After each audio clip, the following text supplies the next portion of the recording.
बुढ़ापा आएगा, इससे कोई बच नहीं सकता।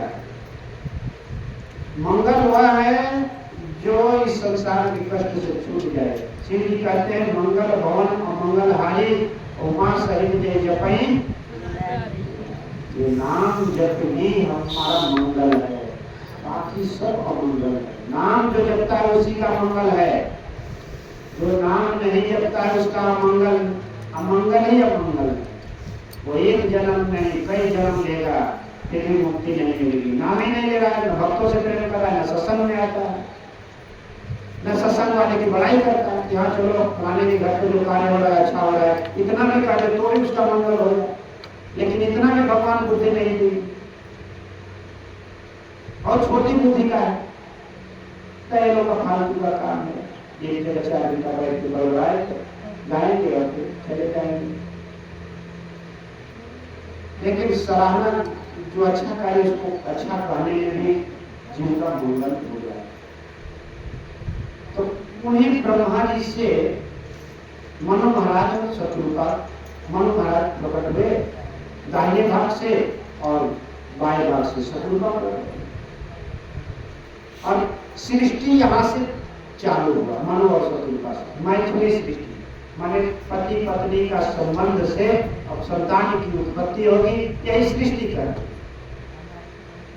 पहले सृष्टि जो ब्रह्मा जी ने किया वो बिना स्त्री का किया, किसी को हाथ से प्रकट कर दिए, किसी को आंख से प्रकट कर दिए, किसी को कान से प्रकट कर दिए, किसी को मस्तक से प्रकट कर दिए, किसी को पीठ से प्रकट कर दिए, किसी को पेट से प्रकट कर दिए, बिना स्त्री का पुरुष प्रकट कर दिए ब्रह्मा जी। लेकिन मनु और शत्रुपा से मैथिली सृष्टि स्त्री पुरुष का जोड़ा उत्पन्न हुआ और उनसे जो सृष्टि हुई वही मनुष्य की सृष्टि है। हम लोग मनुष्य मनु और शत्रुपा से प्रकट हुए। तो इनके संतान हुए कितने मनु और शत्रुपा के?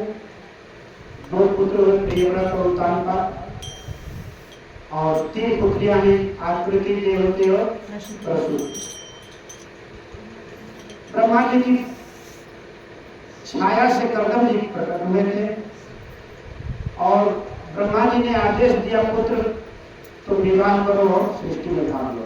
देखिए विवाह किस लिए किया जाता है जब विचार करिएगा। विवाह के ऊपर हम बोल रहे हैं, हम लोग ये संबंध स्त्री का पुरुष का केवल भोगने के लिए नहीं मिला है।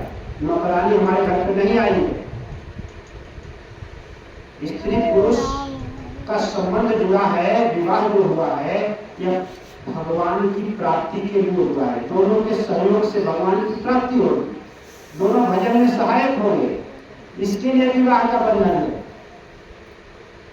पंडित जी से पूछ लीजिएगा वो जो 2 घंटा विवाह कराते हैं उसका मतलब क्या है? विष्णु भगवान की प्राप्ति।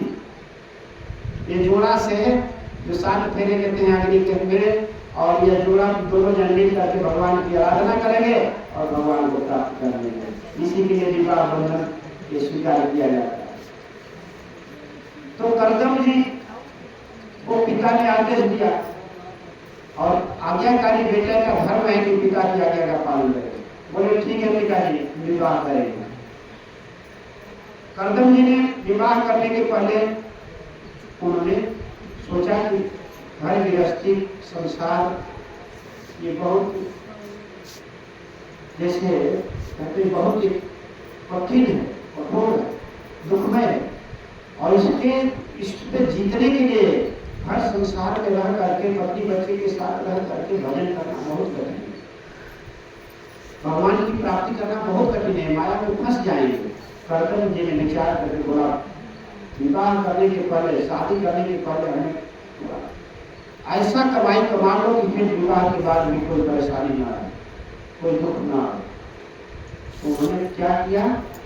भगवान की भक्ति की तपस्या किया। वही कथा सुना मैत्रेय जी, ये कथा विदुर जी को सुना रहे, ये विवाह का कथा सुना रहे। ये प्रजा सृजेति भगवान कर्दमो ब्राह्मणो विद सरस्वत्यां तपस्ते देशज्ञान समागत। कहते हैं मैत्रेय जी की हे विदुर जी, ब्रह्मा से लोकों में संतान उत्पन्न करने का आदेश पा करके ब्रह्मा जी ने जब कर्दम जी को संतान के लिए कहा कि आप संतान उत्पन्न करो, विवाह करो